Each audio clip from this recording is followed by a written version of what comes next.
Welcome to EKO201E, Economics. I'm Chris Hannum. This is lecture 15 on measuring an economy's income. What we're going to talk about in this lecture, which is the first lecture in our macroeconomics unit, 8 lectures on macroeconomics. What we're going to be talking about here is how we measure how large an economy is, or the total income in that society. We'll talk about what GDP, or gross domestic product, is. We'll talk about how it's calculated, what's included in it, and what's not included in it, and then how good of a measure or bad of a measure it is for actual well-being in society.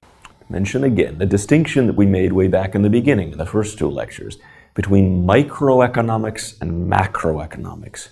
Our first 14 lectures could be characterized as microeconomics.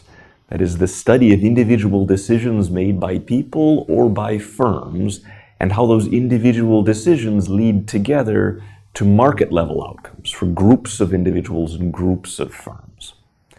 When we talk about macroeconomics, we're referring to large-scale phenomena for society and the economy as a whole. Things like how large the whole economy is, not just what the quantity that's produced in a single market is, or what ultimately the inflation rate will be, not just how much a single price for a single product will rise.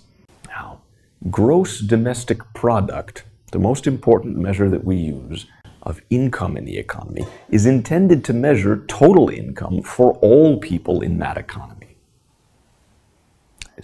It's intended to incorporate everything relevant, all of the people that are relevant in earning income and spending money in that economy. It also indirectly measures the total expenditure on goods and services and all of the things that we buy in the economy, assuming that our total income winds up being equal to our total expenditure for all people in that economy at that point in time. Now, for the economy as a whole, anything which is spent by someone, so it's expenditure, is also going to be income for someone else. If I buy a cell phone, that's expenditure from me, but that's also income for whoever it is that sold me that cell phone. That's income for the company that made it. And as the company makes that cell phone, they receive that money and they send some of that money out as additional income to their employees, etc. So now, what is gross domestic product in our economy? Gross domestic product is the market value of all final goods and services produced in a country over a specific frame of time. Now, each of those points, each word in that definition is key. So if goods are valued at their market prices, that means when we're calculating what the GDP is, we're not making some kind of assumption about how useful goods are. We're simply looking for what the price is that they were sold for. Now, if some good is valuable, but not actually bought and sold, then it doesn't make any contribution to GDP. So if you take care of your own children instead of hiring somebody else to take care of your children for you, you provide a valuable service, but because there's no market price for that service, there's no transaction taking place, it doesn't contribute to GDP. On the other hand, if instead of taking care of your children yourself, you got a job, didn't have time to hire a nanny to take care of those children for you, the expenditure on that service has a market price. There is a transaction that takes place. As a result, that contributes to GDP. Also, when goods are measured and their market prices, it means that the value of all goods is measured in the same units, the same currency units for the same country. Goods aren't going to be measured in different units depending on who or how is using them.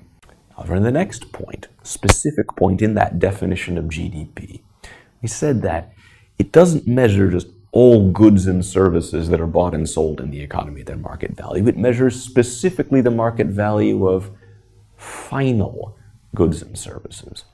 Not all goods and services that are bought and sold are final. They're only classified as final if they're intended for some kind of end user's consumption as opposed to being used in the production process of something else. So if in our economy, we produce cell phones, and one of the things that we use to produce cell phones is touch screens. And touch screens are not actually used for anything else except for being used as an input in the production process of cell phones or tablets or computers. Those touch screens themselves would not be considered final goods, but the cell phone would be. So our GDP calculation would include the value of the cell phone. It would include the value of a tablet, include the value of a computer, but it would not include the value of all of the touch screens that were bought and sold. It would assume that they were bought by businesses for the purpose of producing a cell phone. And we want to avoid double counting the value that's contributed by the touch screen itself.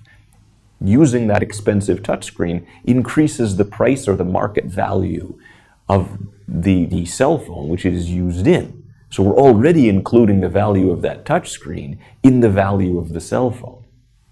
So it would include the value of only final goods and not what we call intermediate goods, like the touch screen that has no use for final end consumers. Next note, our GDP includes this market value of all final goods and services. So both goods like a cell phone and services like paid childcare are included in GDP. On the other hand, other things that we might enjoy that are neither a good nor a service, they would not be included. The quality of our air, the land that we use, not necessarily included if it's not a good or service which is bought and sold.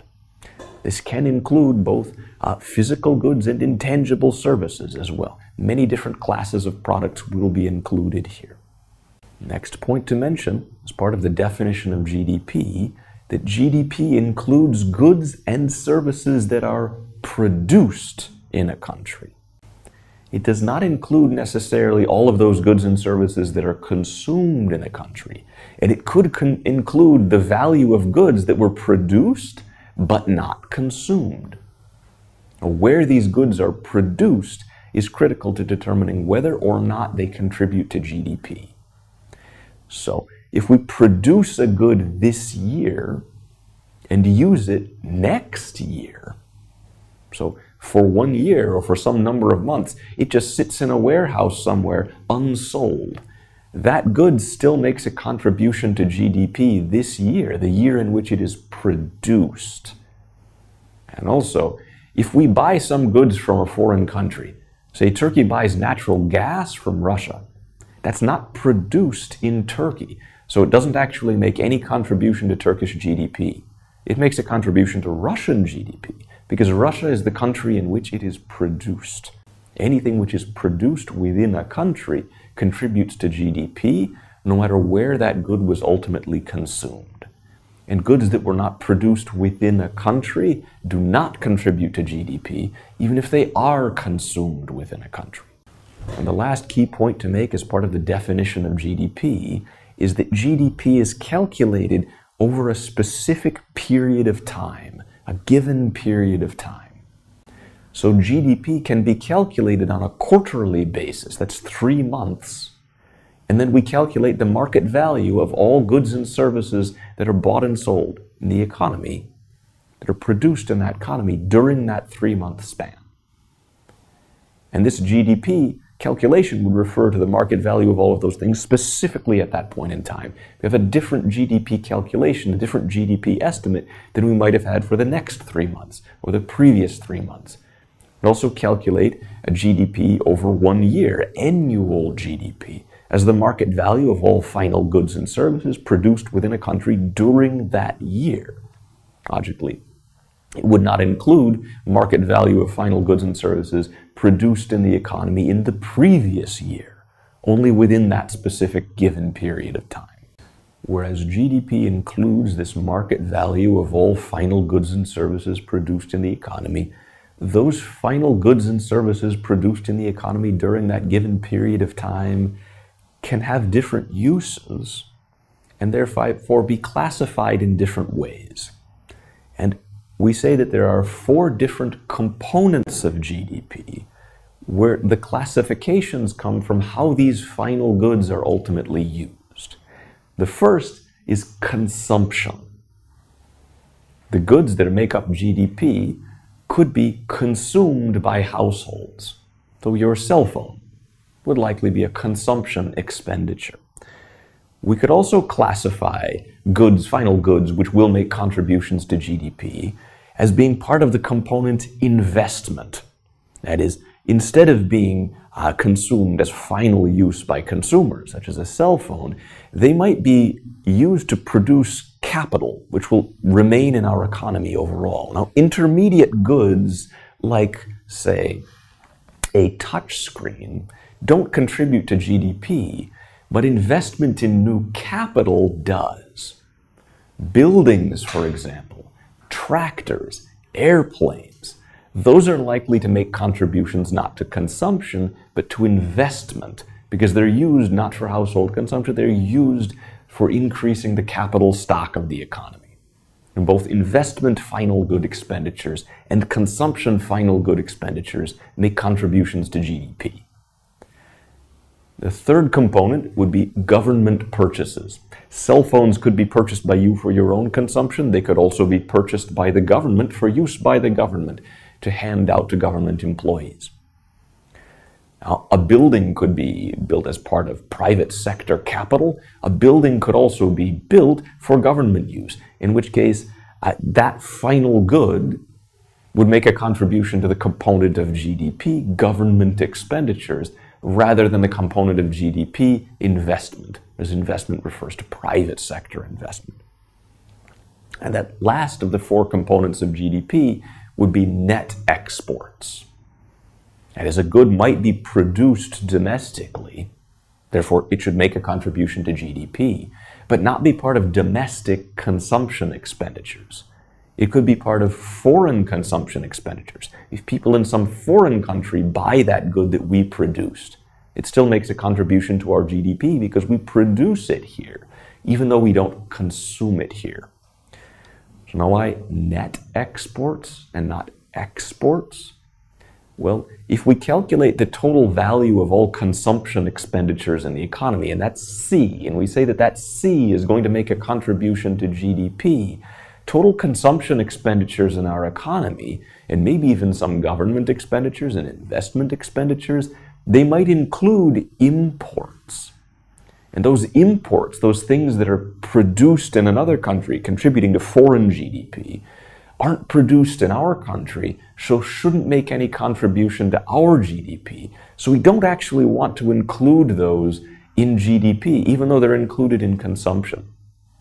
So really, our GDP is going to be consumption plus investment plus government spending plus exports minus imports.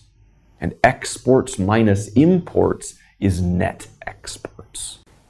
As you can see, the table in the slide for American GDP and the various components of it as of 2013, though it's quite similar today, is what total GDP, or Y, was in the United States in 2013, what total consumption expenditures were in the United States in 2013, what total investment was, total government purchases of goods and services, and then net exports.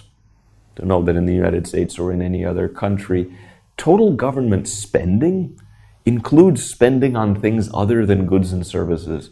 It includes spending on things like pensions, which are simply transfers of income to other people.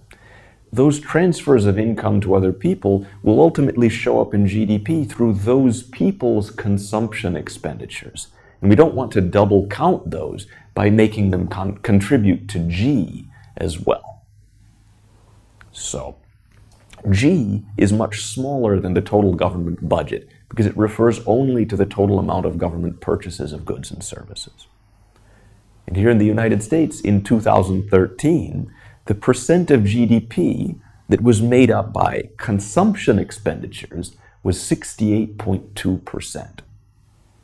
So US GDP, the US economy, is dominated by final household consumption.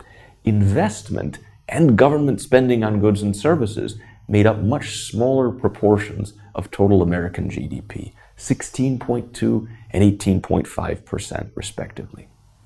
Next, note, the contribution to GDP of net exports in the United States in 2013 was negative 2.9%. Now, what that means is that in the United States, net exports is negative.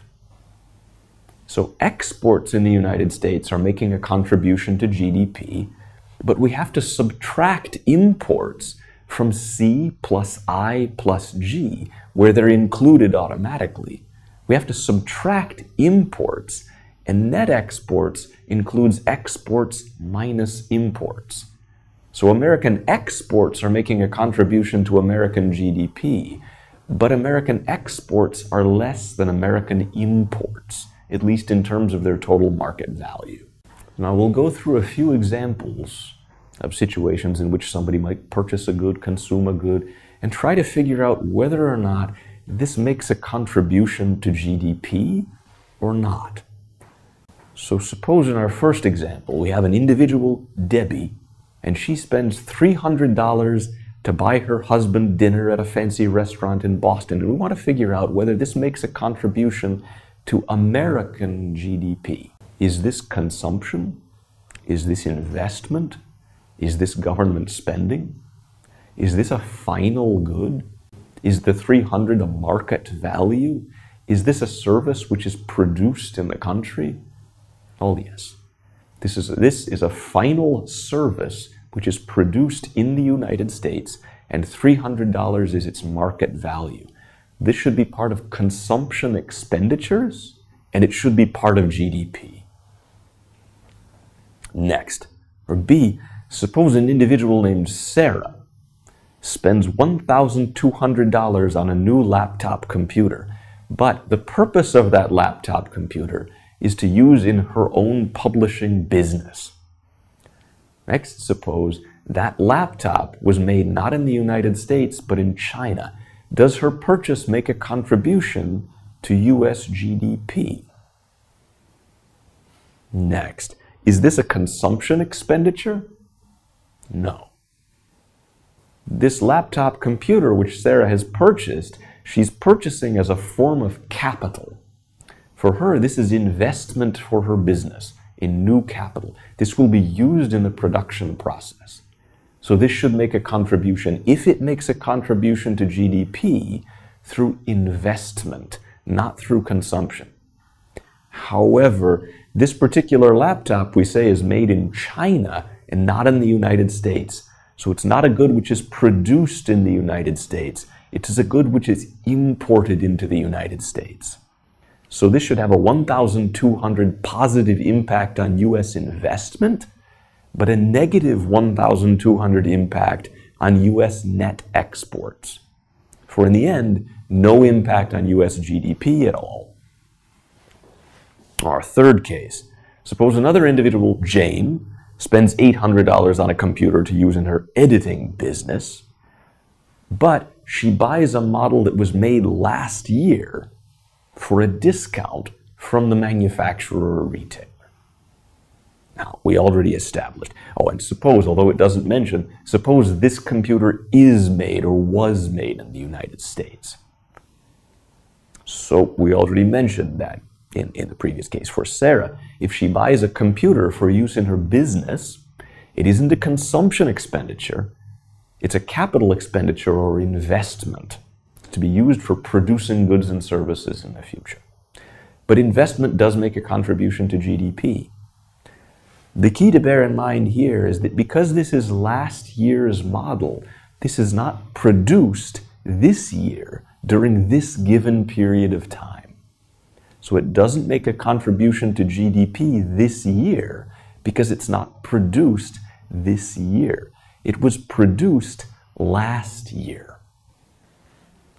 So the result, when it was produced last year, but it wasn't sold, when it was produced last year, it made a contribution to GDP. And how did it make a contribution to GDP if it wasn't sold? Is it consumption or investment or government spending or net exports? It must be one of those things. If it was produced but not sold, We would say it made a contribution to inventory. And inventory would be a form of investment. So a business invests in inventory today in order to be able to sell that inventory in the future. So we'd say this computer that Jane spends $800 on this year, this made a contribution to last year's GDP, but it does not make a contribution to this year's GDP. For our last example, suppose the company General Motors, this is an automobile manufacturing company, they build $500 million worth of cars, but they only sell $470 million worth of cars during this year. Does this have an impact on US GDP? And if it does, how big? So these cars, they are produced in the United States, and they are produced in the United States this year, so they should make a contribution to GDP. And then the question is, because they're only sold for $470 million, they're only able to sell $470 million worth of cars, is the contribution to GDP $500 million, or is it $470 million?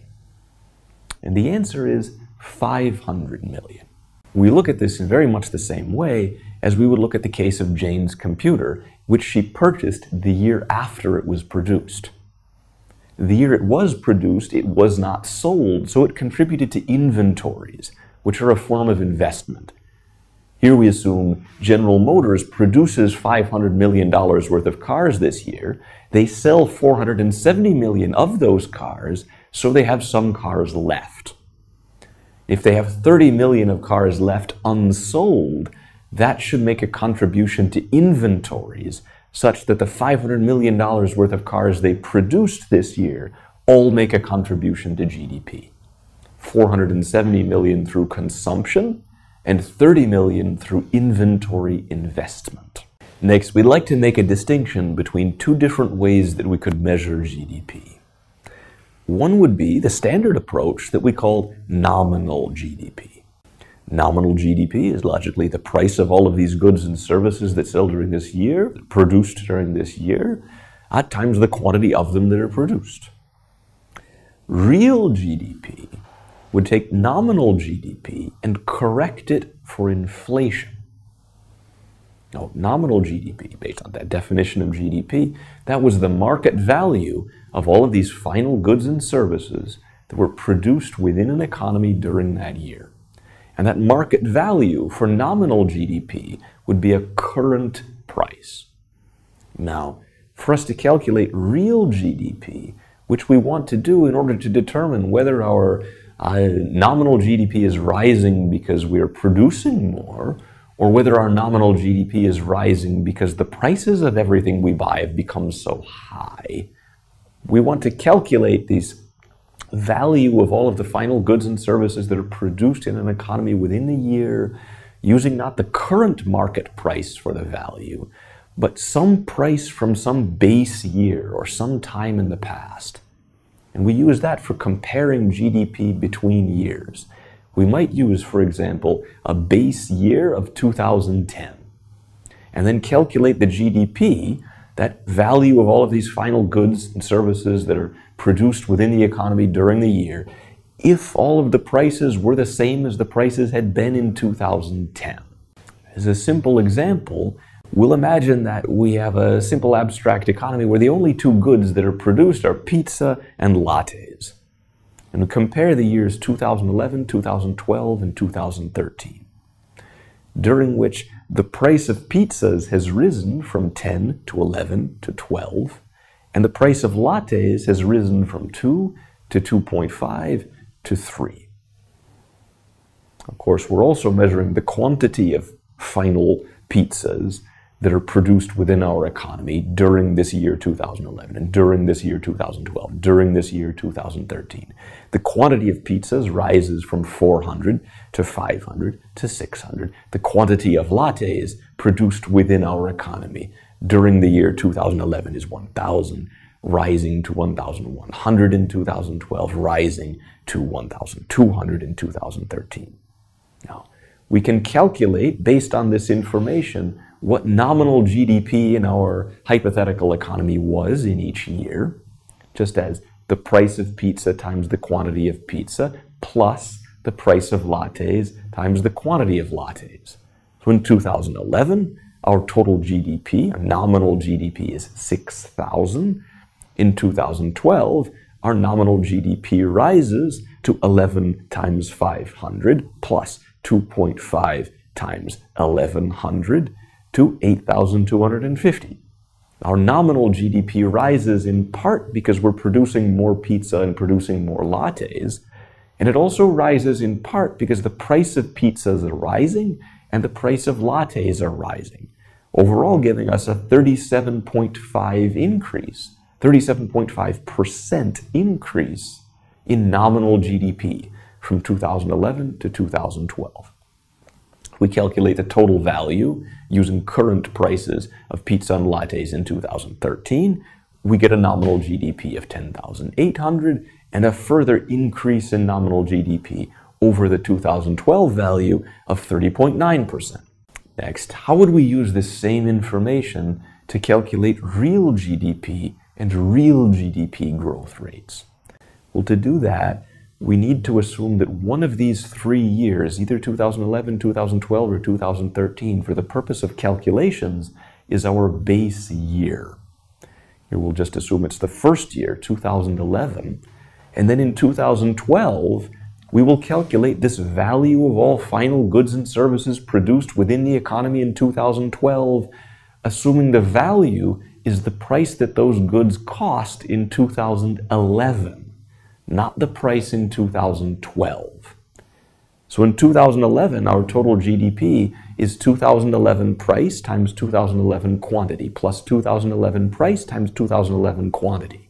6,000 didn't change, exactly the same as the nominal GDP was. Of course, during the base year, the current price and the base year price are the same. So nominal GDP and real GDP are the same in the base year. Now, as we move forward to 2012, here we would calculate real GDP by multiplying the 2011 price of pizza times the 2012 quantity of pizza. And this is 10 times 500. And then we would add the 2011 price of lattes times the 2012 quantity of lattes, which is 2 times 1100. So what we get is a 7,200 real GDP, which is only a 20% increase in real GDP over 2011. So that 39.6% increase in nominal GDP, 19.6% of that came from increases in price. 20% of that increase in GDP came from increases in our actual output of pizza and lattes. We'd assume that our welfare in the economy, how happy consumers are, how much consumers have to consume, how much pizza we eat, how many lattes we drink, is determined only by the quantity. We're not better off because lattes are more expensive, but we are better off if there are more of them produced. So real GDP increases would be a much better measure for how much welfare of society has increased. Another way to describe this is that the price increases, the rising price of pizza, the rising price of lattes, or the rising price of all other goods in a broader economy, contribute to inflation. Inflation is what we use to describe rising overall prices throughout the economy. Now, if goods cost more, then the same amount of income won't allow us to buy as many goods, and we would be worse off with the same income if prices were to be higher, as we illustrated in those supply and demand diagrams in welfare economics. So, to calculate GDP in such a way that we're accurately measuring changes in welfare, we should correct it for inflation. Real GDP does. Real GDP is corrected for the impact of inflation on nominal GDP.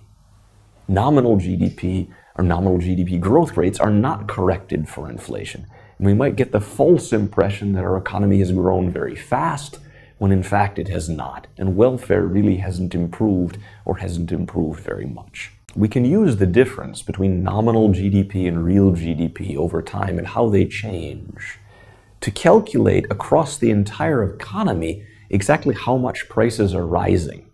Again, we said that 19.6% of that 39.6% increase in nominal GDP, that came from rising prices. But it isn't the case that lattes increased in price by 19%, or that pizza increased in price by 19.6%.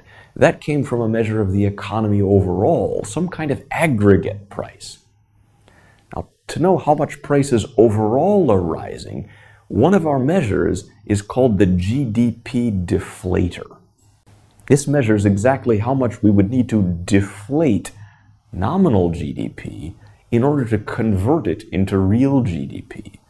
So our nominal GDP is 100 divided, our GDP deflator is 100 for an index value times nominal GDP divided by real GDP. And that GDP deflator will change over time as the gap between those grows. It will be an index rather than something like an inflation rate. But that index can then be used to determine an inflation rate. So if our nominal GDP is, say, 1,200, and our real GDP is only 1,000, then our GDP deflator is 120. In order to convert, then, our nominal GDP to a real GDP, we would multiply it by 120%. Multiply our real GDP by 120% to get our nominal GDP. Or divide our nominal GDP by 120% to get our real GDP, deflating the nominal GDP, deflating by removing inflation. And to calculate our inflation rate based on the GDP deflator, we would look at the percentage change in the GDP deflator index from one year to the next. Now, if we take this simple pizza latte example, we've already calculated nominal GDPs and real GDPs. Now, nominal GDP and real GDP in the base year of 2011 are the same, so logically the GDP deflator is 100 times 1, or 100 times 6,000 divided by 6,000. So our GDP deflator at the base year should always be 100. Any index value at the base year for that index should always be 100. As we move forward from 2011 to 2012, we said our nominal GDP rose from 6,000 to 8,250, but much of that increase came from increasing prices. Our real GDP rose from 6,000 to only 7,200, which factored in the increase in quantities of production, but didn't factor in the increased price. Now, our GDP deflator would be 100 times 8,250, nominal GDP, divided by 7,200, our real GDP. Now, our GDP deflator is 114.6 when we divide those two. If our GDP deflator is 114.6 in 2012 compared to 100 in 2011, our percentage change as we move from 2011 to 2012 is 14.6%. So based on our GDP deflator measure, we would give a calculation of the inflation rate, an estimate of overall price changes across the economy of 14.6%. So for our next simple worked example, to try to do some of these calculations yourself, suppose we again have 3 years, 2011, 2012, 2013, and we have abstract goods, just A and B, and we have prices and quantities for those goods which are produced in each of those years. For good A, price rises from 30 to 31 to 36 over time. For good B, the price rises from 100 to 102 back to 100 over time. So in the second period, in 2012, both goods increase in price by a little bit. And in year 3, the price of one good increases substantially, but the price of the other good falls. We want to use this information, and of course the quantities of 900 and 1,000 and 1,050 in the 2 years for good A, and 192 and 200 and 205 in year B, to calculate nominal GDP, real GDP, and the GDP deflator. Now, nominal GDP in our first year in 2011, assuming that 2011 is the base year, and this will be the same as real GDP in 2011, is the combined value of both of those goods. 30 times 900, which is the contribution of good A, and 100 times 192, which is the contribution to GDP of good B. In sum, those make 46,200 worth of nominal and real GDP. Again, real GDP in the base year is the same as the nominal. Now, we compute real GDP in 2012, because we want to use this real GDP in 2012 combined with a nominal GDP in 2012 in order to calculate an inflation rate. Our real GDP in 2012 would include those same prices from the base year from 2011, but would include the quantities from 2012. So it would be 30 times 1,000 plus 100 times 200, where 30 and 100 are the same prices that we had in 2011, giving us 50,000 in real GDP in the year 2012. If we have 46,200 in real GDP in 2011 and 50,000 in real GDP in 2012, we could use this to calculate a growth rate of real GDP going from 2011 to 2012. Next, if we want to calculate a GDP deflator, we need to calculate both nominal GDP and real GDP in order to calculate that GDP deflator. If we want to calculate the GDP deflator from 2013, we would calculate nominal GDP as 36, the new price of good A in 2013, times 1,050, the quantity that's produced in 2013, plus 100 times 205. It's the price in 2013 of good B is 100 and the quantity is 205, giving us a nominal GDP in 2013 of 58,300. We would calculate our real GDP in 2013, just like we calculated that real GDP for 2012, by multiplying the quantities that are consumed in 2013, 1,050 of good A and 205 of good B, by the prices that were charged in 2011, which are 30 for good A and 100 for good B. This gives us a combined real GDP of 30 times 1,050 plus 100 times 205, or 52,000. And then our GDP deflator in 2013 is 58,300 divided by 52,000 times 100 for 112.1.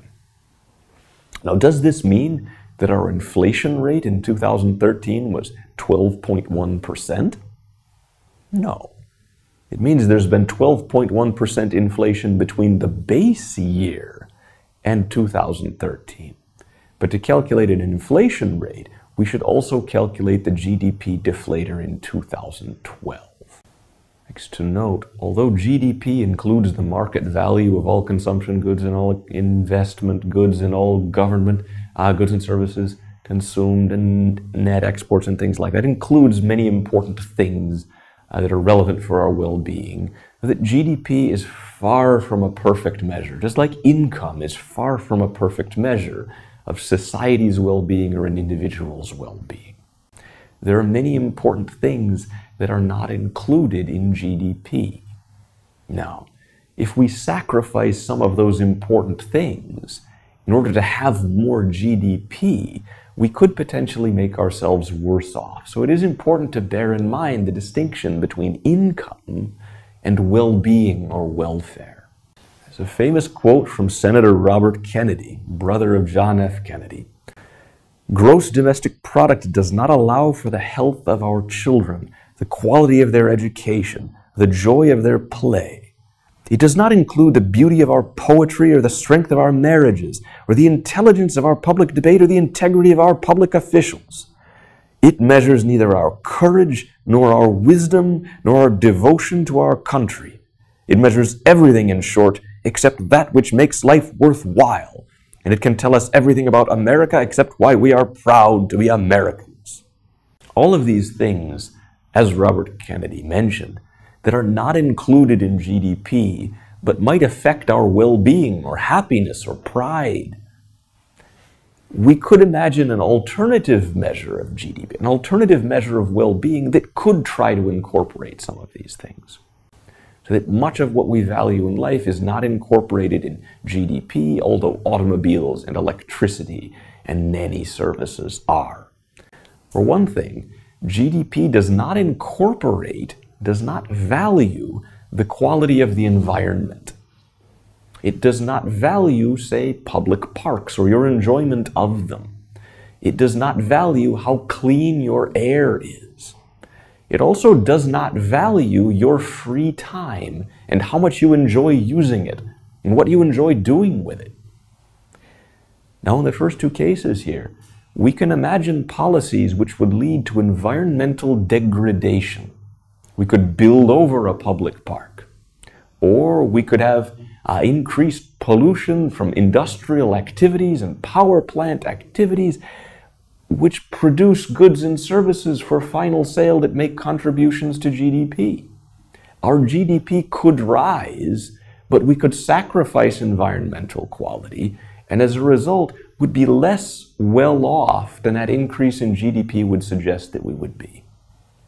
In extreme cases, we could actually be made worse off, even though this change caused our GDP to rise. Also, if we were to all work longer hours, work harder and harder and harder, and have less leisure time to spend with our families, our GDP would go up. We would produce more final goods and services for sale in our economy. However, we might be worse off rather than better off because of the lost value to us of leisure time. Also, any kinds of non-market activities, not just leisure, but non-market activities that have value, just like goods and services do, but require your time to produce instead of producing a good or service, they don't make any contribution to our GDP, but they clearly provide something of value even though they are not transacted and have no market value. One big example I've already mentioned is childcare. We could also think of care provided for the elderly as providing something of value which is not transacted in a market. Anything which you do for yourself fundamentally, instead of paying someone else to do for you, makes no contribution to GDP. But that's not to say that we're worse off doing it ourselves than we would be, that welfare for society is lower if we do it for ourselves than welfare for society would be if we all paid other people to do it for us. Likewise, GDP doesn't value and doesn't incorporate anything about an equitable distribution of income or consumption, whether some people are relatively better off than others. It's not factored into any calculation of GDP. To try to make a more accurate measure for how happy people are, for how good economic outcomes are for society, we should be trying to incorporate all of these things, such as the quality of the environment and the value of resources left in the ground, the value of leisure time, the value of non-market activities that are not transacted in the market, and some correction for an impact of income inequality. If we did that, we would get different estimates for how much welfare across society, how much standard of living has improved over time. Some people have in fact done this for the United States. And we find that in the United States, environmental quality since the 1970s is decreasing. The value of all of these resources in the ground is decreasing. They're being depleted. Leisure time is decreasing as Americans work ever longer hours. Americans are providing less non-market activity, such as childcare services for themselves, and paying for more outside. As a result, the value of non-market activity is going down. And the income distribution in the United States is becoming less equitable. And what they find is that even though there's been substantial GDP growth year after year after year after year, the United States economy is much larger than it was 40 years ago. Actual societal welfare and well-being has not increased in the United States in almost 50 years. Societal well-being has been stagnant because all of these other things that we also care about, just like we care about income and GDP, have been lost while GDP has been gained. So given that there are so many important things that GDP doesn't incorporate, why would we use GDP as a measure of well-being at all? Does GDP mean anything? Well, the answer is that for many situations, especially for poorer countries, GDP does mean that we're able to afford more of many critical things that we need and want for development. Whereas GDP may not measure the quality of our marriages, GDP does measure whether our economy can afford to spend on health care for children, whether our economy can afford to spend on schools, whether our economy can afford to sacrifice some of the output we would need to sacrifice in order to clean our environment.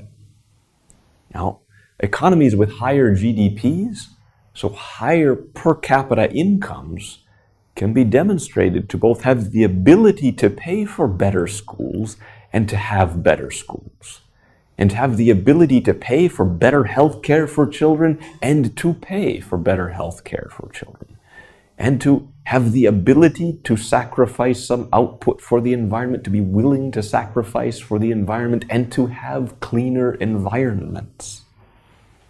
We find that many indicators of quality of life, that is, quality of life indicators not directly determined by income, are nonetheless positively correlated with GDP.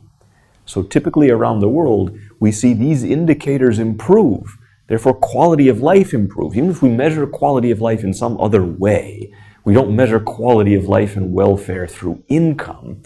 We see that typically as incomes rise, these indicators of quality of life also rise. In the first example, you can see a comparison of GDP per capita and the most obvious indicator of well-being, life expectancy. How long can people in these economies be expected to live? And you see that those countries with relatively lower incomes, lower GDP per capita, tend also to have relatively lower life expectancies, such as Nigeria, India, and Pakistan, have much lower life expectancies than do, for example, Japan and Germany, where per capita incomes and per capita GDP is much higher. Now note, of course, that this relationship is not simply linear. We can't simply say that as a country increases in GDP per capita from 5,000 to 10,000 or from 10,000 to 20,000, it will necessarily see a certain increase in life expectancy. And it's not always the case that countries with higher GDP per capita have higher life expectancy. In our example, we can see, although only a small subset of countries are included on this graph, that the United States has higher GDP per capita, higher income per capita, therefore a higher ability to spend on things like health that are necessary for life expectancy.